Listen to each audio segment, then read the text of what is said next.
I'm not used to lights, cameras, and actions, and normally I hold this thing so I can see, how it's doing for me. I like it much better with the lights. I'm not Alan Horvath. I don't have his fancy studio.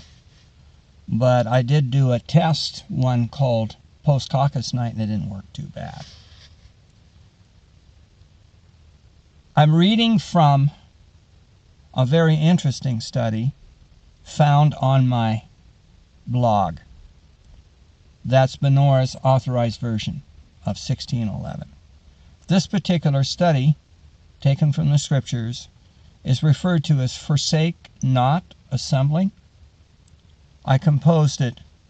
It's a series of studies, and the first installment I composed on the last day of this last month. The lights are so bright in my eyes, I'm not sure I can see it. In Hebrews chapter 10, the King James Version, the print is so small. Do you remember 25? Do you remember when you used to get your picture taken if you're older like me and the flash bulb would stay in your eyes?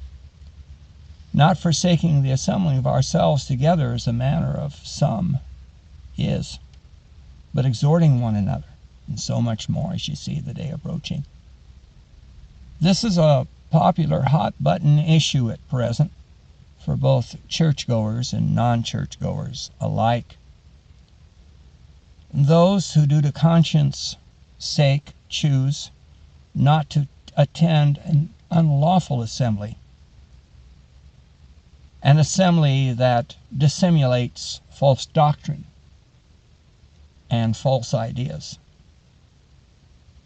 are normally lampooned by church-going folks and often pelted with this particular scripture, which I just mentioned.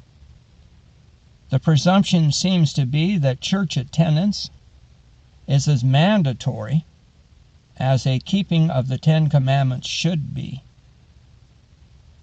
and somehow commanded in the same way as these precious commandments were when given on Mount Sinai. But is that so?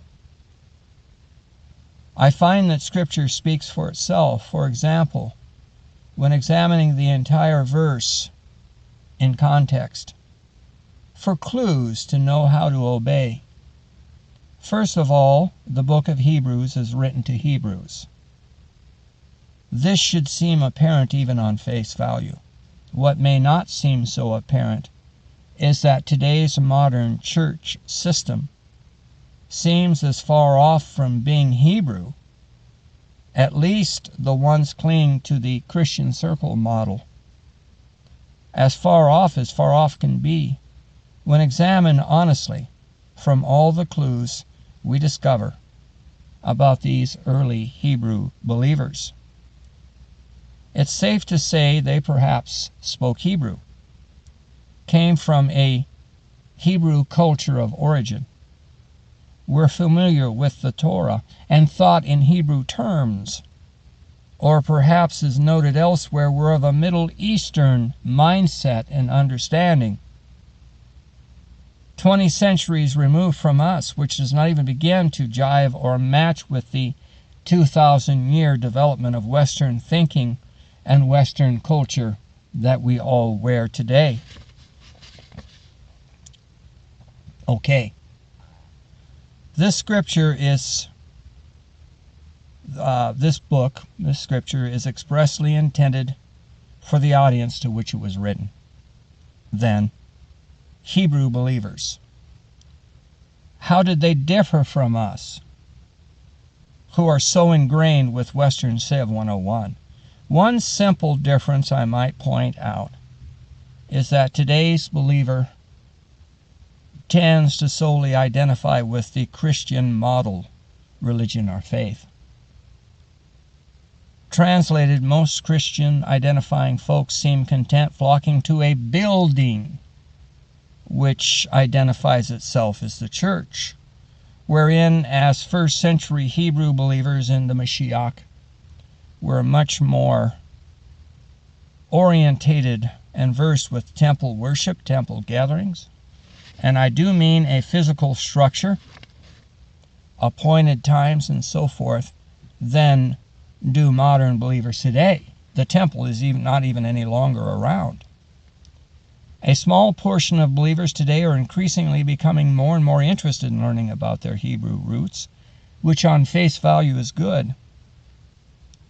If one can put oneself in the first century framework by osmosis and identification, then perhaps it's not too difficult to gauge or believe that first century believers were not at all familiar with church-oriented attendance on a regular basis as experienced today.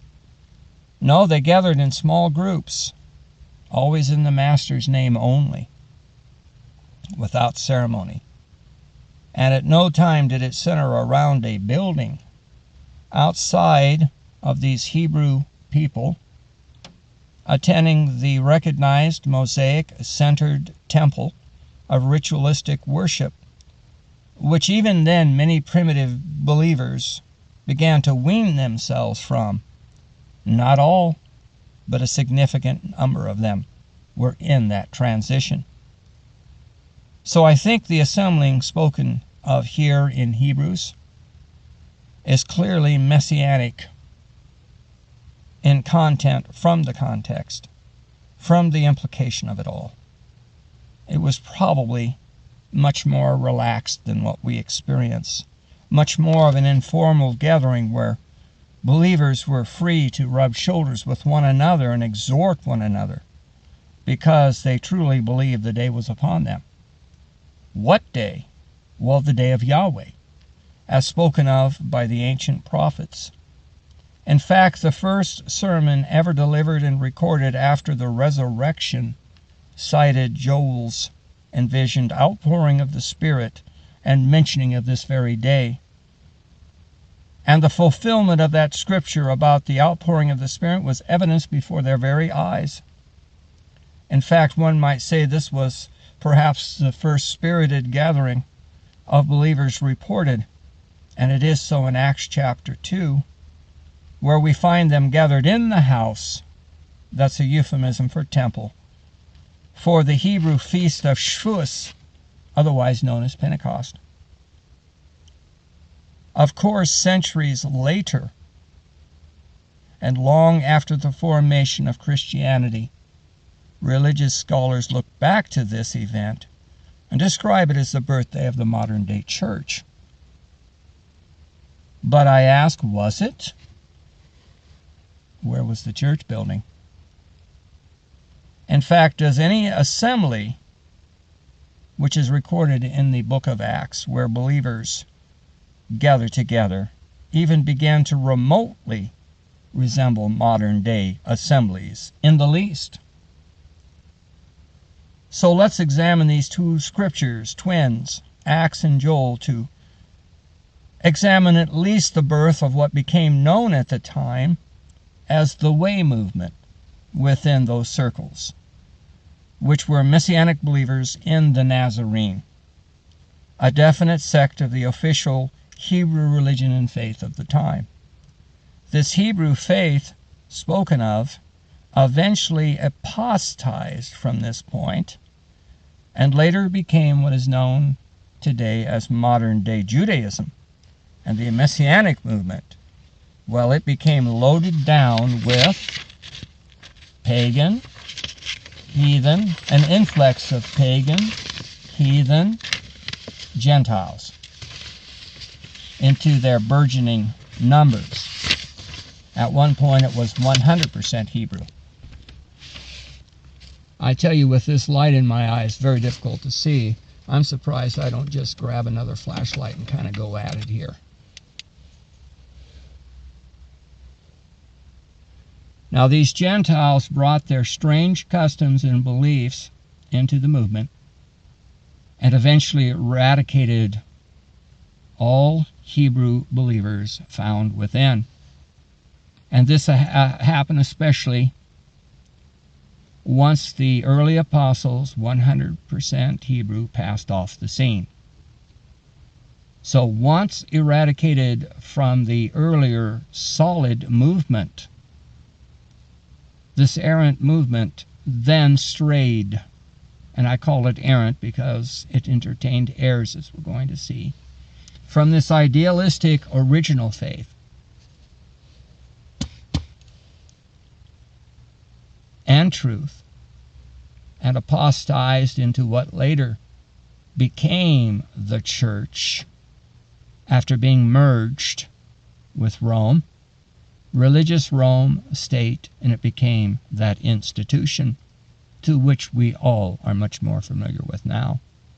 For proofs, I turn to Paul in Jude, 1 Acts 20:28. Take heed therefore unto yourselves and to all the flock over which the set-apart Spirit, that's Ruach HaKodesh, hath made you overseers to feed the assembly of Yahweh, which he hath purchased with his own blood. For I know this, that after my departure shall grievous wolves enter in among you, not sparing the flock. Also of your own selves shall men arise, speaking perverse things, to draw away disciples from them. Now Jude chapter 1, verse 3. Beloved, when I gave all diligence to write unto you of the common salvation, it was needful for me to write unto you and exhort you, that ye should earnestly contend for the faith that was once delivered unto the elect, set apart and dedicated ones.